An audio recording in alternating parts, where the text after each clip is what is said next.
आप समझते हैं जाहिर साहब कि पीटीआई का जो ग्राफ है, जो पीटीआई की मकबूलियत थी इस पाक भारत जंग के दौरान जो पाकिस्तान को फतह हुई है, उस फतह से पीटीआई की मकबूलियत में भी कमी आई है?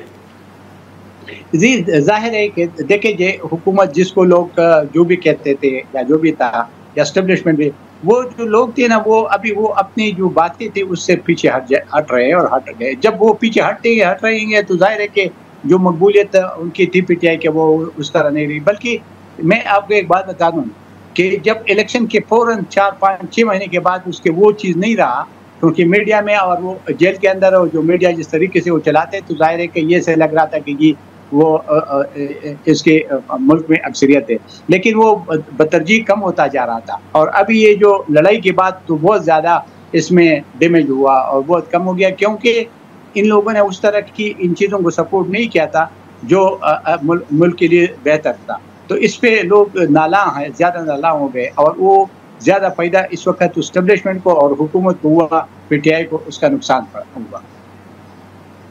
नहीं, लेकिन सर वो तो अभी भी जो फॉर्म 47 की बात है, वो तो अभी भी करते हैं कि इलेक्शन में मुबैना तौर पर धांधली हुई है। वो तो अभी भी ये बात कर रहे हैं कि फॉर्म 47 के तहत लोग जो हैं वो असेंबली में बैठे हुए हैं। देखिए, वो बात फिट गई है। अदालतों में भी जो अभी केसेस आ रहे हैं, जो केसेस चल रहे हैं, उसमें भी उन चीज़ों का कोई वैल्यू नहीं है। देखिए, 47 है या 45 है, ये निकाला किसने था? ये तो इसी पीटीआई ने 47, 45, इसके पहले से हमने कभी देखा नहीं था। 2013 तक की चीज़ नजर ही नहीं आ रही थी। जो 2018 में आरटीएस को बिठा दिया गया, क्या वो भूल गए? ये चीजें इस मुल्क के अंदर तो रहती हैं। और ये देखिए, अगर वो जब पहले 3-4 महीने या 6 महीने में वो चीज बिल्डअप नहीं हुआ और वो उरूज पे नहीं पहुंच सका, तो अभी तो मैंने आपको कहा ना कि अभी तो मौजूदा हुकूमत को चाहे कुछ भी इसको कह दे, वो अभी आवाम के ऊपर असर नहीं कर रहा है। ये पहले हो सकता था कि वो 4-5-6 महीने में कुछ अगर हो जाता तो शायद ये बात आप सही कहते कि डैमेज होता। लेकिन अभी इसलिए कि इस वक्त जो जंग इन्हें हिंदुस्तान से जीता है, और हर एक जगह पे आपके जलसे और जुलूस और आपके मीडिया पे जितना शोर हो रहा है हुकूमत की क़यादत की, तो ये इनके प्लस पॉइंट है। और प्लस पॉइंट पे फिर पीटीआई का वो मोराल अभी नहीं बनता जा रहा है, या वो तहरीक नहीं बन सकता है जो वो चाहते हैं। लेकिन अब ये जो पीटीआई के अंदर अगर आप देखें तो अलीमा साहिबा के कुछ बयानात होते हैं, वो मुज़ाकरात के हवाले से जैसे हमने गुफ्तगू की उस हवाले से, और बैरिस्टर गौर साहब के बयानात कुछ मुख्तलिफ होते हैं। प्राइम मिनिस्टर साहब ने कौमी असम्बली के अंदर खड़े होकर पीटीआई को मुज़ाकरात की पेशकश की थी। बैरिस्टर गौर ने कहा कि हम खान साहब से पूछ के फिर जवाब देंगे। अब वो कह रहे हैं कि खान साहब तैयार हैं मुज़ाकरात के लिए, अलीमा साहिबा कह रही हैं कि नहीं वो तैयार नहीं है, नून लीग से क्या बात करनी है। तो ये पीटीआई के अंदर भी आप समझते हैं कि मुज़ाकरात का मामला हो या दीगर फैसले हों, विद इन पीटीआई जो है वो भी इख्तलाफात हैं कि करना क्या है, कन्फ्यूजन ज़रूर है? देखिए, एक बात मैं वाज़ेह करना चाहता हूँ कि पीटीआई के अंदर इतना ग्रुपिंग है या इतना वो है कि एक दूसरे को तो बर्दाश्त ही नहीं करते। देखिए, किसी और की तो ज़रूरत ही नहीं, ना पोजीशन या हुकूमत उस पर ये बात नहीं करते।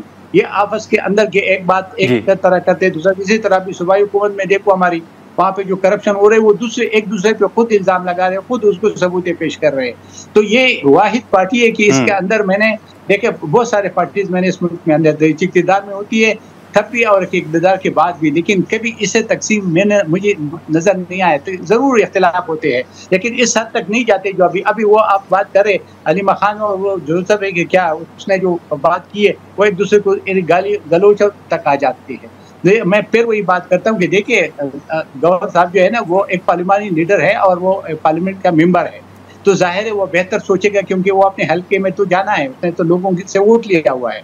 अलीमा खान ने तो नहीं लिया है। अलीमा खान तो अभी इस चीज़ से तो मुबरा है कि वो क्या सोचती है, क्या कहती है।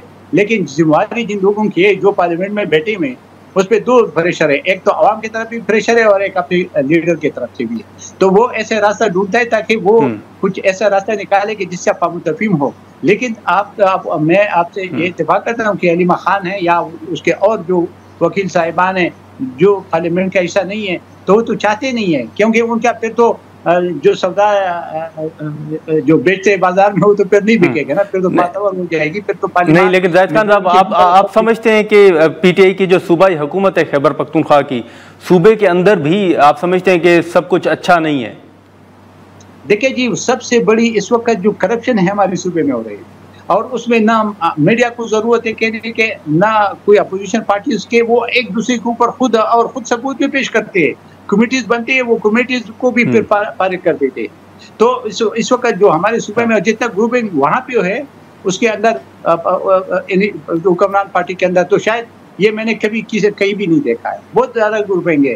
देखे ना, अभी वो बेचारा जुनैद अकबर को बना दिया, लीडर भी बना दिया, और उसको ये पीसी का चेयरमैन भी बनाया। महीने 2-6, हालांकि वो अच्छा चला रहा था, वो अच्छा बंदे। देखिए एक बात बता दूं, मैं उसके पार्टी का नहीं हूँ ना, मैं उसके, लेकिन वो एक ऑनेस्ट बंदा था, उसको निकाल दिया। अब मुझे आप बता दें कि उसने जुर्म क्या किया था कि उसको निकाला। जो जुर्म करते हो तो बैठे हुए, वो तो मजे लौट रहे।